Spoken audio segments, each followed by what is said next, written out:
ठीक है। So magnetic moment का मतलब क्या होगा, उससे पहले थोड़ा सा इलेक्ट्रिक डायपोल मोमेंट को समझ लेते हैं। इलेक्ट्रिक डायपोल मोमेंट में हम p से रिप्रेजेंट करते हैं उसको, डायरेक्शन होता है नेगेटिव से पॉजिटिव, है ना। तो एक वेक्टर क्वांटिटी है। इसका मतलब क्या होता है कि जो इलेक्ट्रॉन्स है, ठीक है, उनका किस डायरेक्शन में खिंचाव होगा इस चार्ज अरेंजमेंट में से। This is the meaning of electric dipole moment. Similarly अब मैग्नेटिक मोमेंट का मतलब क्या होगा, जो करंट कैरिंग कंडक्टर है, ठीक है, उसकी वजह से नॉर्थ पोल और साउथ पोल क्रिएट हो रहे हैं, है ना। ऐसा हमने डिस्कस किया था। जो करंट कैरिंग वायर है वो मैग्नेट प्रोड्यूस करती है, मैग्नेटिक फील्ड प्रोड्यूस करेगी। इसका मतलब है नॉर्थ पोल भी होगा, साउथ पोल भी होगा, है ना। अब नॉर्थ पोल भी होगा, साउथ पोल भी होगा, है ना। सपोज करंट इस डायरेक्शन में फ्लो कर रहा है, तो राइट हैंड थंब रूल के अकॉर्डिंग जो मैग्नेटिक फील्ड है वो बाहर की तरफ है ना। और इसका डायग्राम बनाएं कुछ इस तरीके से आएगा। करंट ऐसे फ्लो कर रहा है लाइक दिस, है ना। तो मैग्नेट ऐसे, इसका जो मैग्नेट का डायग्राम होगा कुछ इस तरीके का।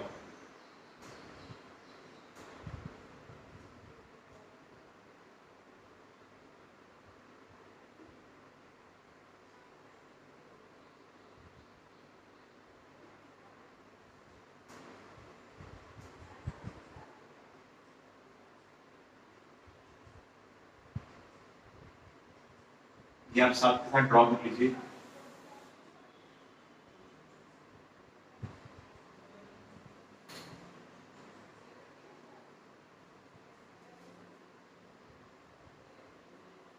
इस डायरेक्शन मैग्नेट होगी, तो हमारा जो अपर साइड है, ठीक है, वो नॉर्थ पोल हो गया और डाउन साइड जो है वो साउथ पोल हो गया, है। एक रिंग जो है उसमें अपर साइड जो है नॉर्थ पोल साउथ पोल, तो वो भी एक बार मैग्नेट की तरह काम कर सकता है।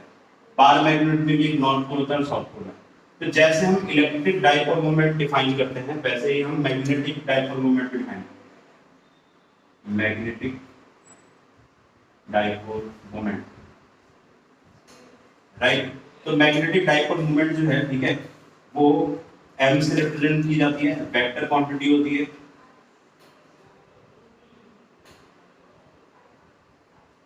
और जिस तरीके से इसका फॉर्मूला है वैसे इसका फॉर्मूला होता है, that is m into 2l। 2l जो है वो नॉर्थ पोल और साउथ पोल के बीच का डिस्टेंस है, ठीक है। इस 2l को हम कई बार l मैग्नेटिक भी बोलते हैं। जो 2l है इसको हम कई बार l मैग्नेटिक भी बोलते हैं। अब ये l मैग्नेटिक का मतलब क्या है वो समझ लीजिए। जैसे बार मैग्नेट होती है नॉर्थ पोल साउथ पोल, तो इस बार मैग्नेट की जो एक्चुअल लेंथ होगी, है ना, वो हम ज्योमेट्रिक लेंथ बोलते हैं Lg, ठीक है।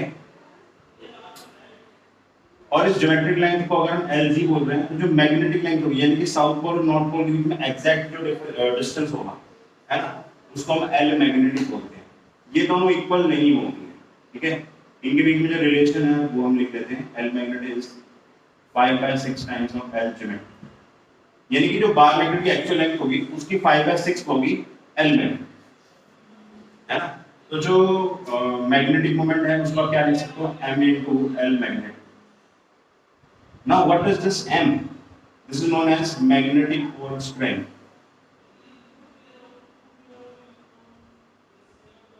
जैसे यहाँ पर Q जो है वो क्या बता रहा है कि कोई चार्ज जो है उसका मैग्नीट्यूड कितना जाता है, जितना ज्यादा चार्ज होगा उतना ज्यादा उसकी डाइपोल मोमेंट होगी। इसी तरीके से ये जो बार मैग्नेट है, इस मैग्नेट के जो नॉर्थ पोल और साउथ पोल है, इसमें कितनी ज्यादा स्ट्रेंथ है, more the strength more will be the magnetic moment, right। तो ये पोल स्ट्रेंथ हो गई। और pole strength of north pole, इसको हम प्लस m से रिप्रेजेंट करते हैं, and pole strength of south pole, इसको हम माइनस m से रिप्रेजेंट, ठीक है। तो m जो है वो नॉर्थ पोल साउथ पोल का जो मैग्नीट्यूड है वो सेम ही होता है, बस साइन जो है हम नॉर्थ पोल को पॉजिटिव देते हैं और साउथ पोल को नेगेटिव देते हैं। तो इस हिसाब से यहाँ पर -q से +q की तरफ इलेक्ट्रिक डाइपोल मोमेंट है, तो यहाँ पर मैग्नेटिक मोमेंट का डायरेक्शन क्या होगा, साउथ से नॉर्थ, ये m वेक्टर, ठीक है। ये बार मैग्नेट का है। अब bar magnet north pole south pole है, तो उसके पास मैग्नेटिक मोमेंट। इसी तरीके से ये जो करंट कैरिंग लूप है, इसके पास भी नॉर्थ पोल और साउथ पोल है, तो इसका भी मैग्नेटिक मोमेंट होगा। लेकिन इसका मैग्नेटिक मोमेंट का फॉर्मूला अलग है ना। इसका फॉर्मूला अलग क्यों है, क्योंकि ना ये जो नॉर्थ और साउथ को लिखा है ना, ये इस रिंग के जस्ट अगर ऐसे अगर एक रिंग इस तरीके से जस्ट ऊपर नॉर्थ पोल होगा नीचे साउथ पोल होगा, उसका जो एल होगा वो लगभग नेग्लिजिबल होगा, है ना। तो ऐसा तो नहीं हम यहाँ जीरो लिख देंगे। तो जो लूप है उसका मैग्नेटिज्म का फॉर्मूला अलग है।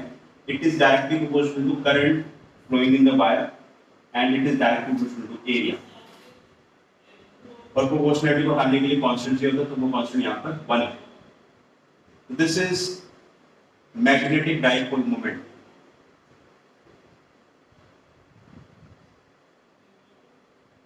of current carrying loop.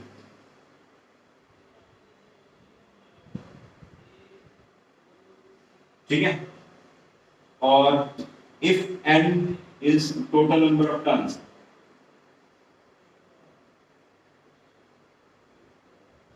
if n is equal to total number of turns, है ना, then magnetic moment will be equal to ni। And यहाँ पर मैं एक नोट बनाकर लिखूंगी direction of m vector, direction of m vector in case of loop is same as that of area vector. ठीक है, नोट डाउन करिए।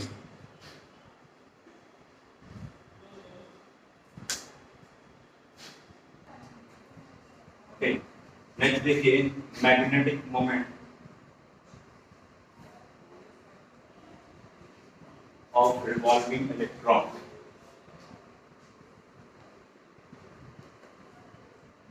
अगर एक इलेक्ट्रॉन रिवॉल्व कर रहा है ना, तो उसकी जो मैग्नेटिक फील्ड है, ठीक है, वो क्या होगी, मैग्नेटिक मोमेंट क्या होगा, वो देखते हैं।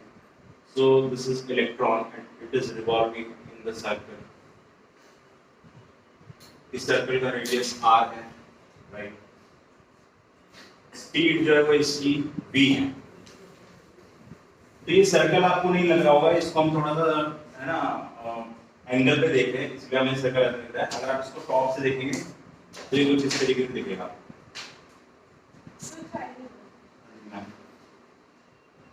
ऐसे v वेलोसिटी, ठीक है, ये r रेडियस, तो ये ऐसे सर्कुलर मोशन का, ठीक है। तो सर्कुलर मोशन करते करते इसका हमें मैग्नेटिक मोमेंट निकालना है। तो मैग्नेटिक मोमेंट जो है वो होता है I into A into n, n is the number of turns। लेकिन यहाँ पर एक ही इलेक्ट्रॉन घूम रहा है, तो नंबर ऑफ टर्न्स तो यहाँ पर हो जाएगी 1, n is equal to 1 because 1 electron, है ना। तो फिर I into A लिखना है। I कितना हो जाएगा, I हम लिख लेंगे चार्ज अपॉन टाइम, और एरिया हो जाएगा पाई आर। ठीक है, आई की वैल्यू हो जाएगी charge divided by time, time का टाइम पीरियड, है ना, पूरे सर्कुलर मोशन। तो एक तो मैग्नेटिक मोमेंट का फॉर्मूला ये हो, एक और फॉर्मूला है E इनटू ये जो 1/t है, इसको आप f भी लिख सकते हो। f is frequency. फ्रीक्वेंसी का मतलब क्या होता है कि वो एक सेकंड में कितने चक्कर लगा है, और टाइम पीरियड का मतलब क्या होता है कि उसने एक चक्कर कितना टाइम में लगाया, है ना। दोनों एक दूसरे के रेसिप्रोकल होते हैं, तो आप इसको ऐसे लिख सकते हो E f pi r square. कई जगह f को हम फ्रीक्वेंसी को न्यू से रिप्रेजेंट करते हैं, तो वहां पर आपको फॉर्मूला ऐसा लिखेगा, ठीक है। एंड टाइम पीरियड जो है, ठीक है, उसको हमें निकालना, टाइम होता है डिस्टेंस अपॉन स्पीड। तो अगर ये पूरा एक चक्कर लगाएगा तो डिस्टेंस हो जाएगा 2 pi r और स्पीड हो जाएगी v। तो ये जो टाइम पीरियड है इसको आप ये भी पुट कर सकते हो। तो हम पुट कर देते हैं यहाँ पर m equals to e pi r square. Time period की जगह 2 pi r by v। ये भी ऊपर चला जाएगा, एक r कैंसिल आउट होगा, एक pi कैंसिल आउट होगा, तो e v r by 2। This is another formula of magnetic moment. ज्यादातर बुक्स में आपको ये वाला फार्मूला दिखेगा, बट ये भी सही है, ये भी सही है, और ये भी सही है ना। तो हमने तीनों आपस में डिराइव किए। Note it down.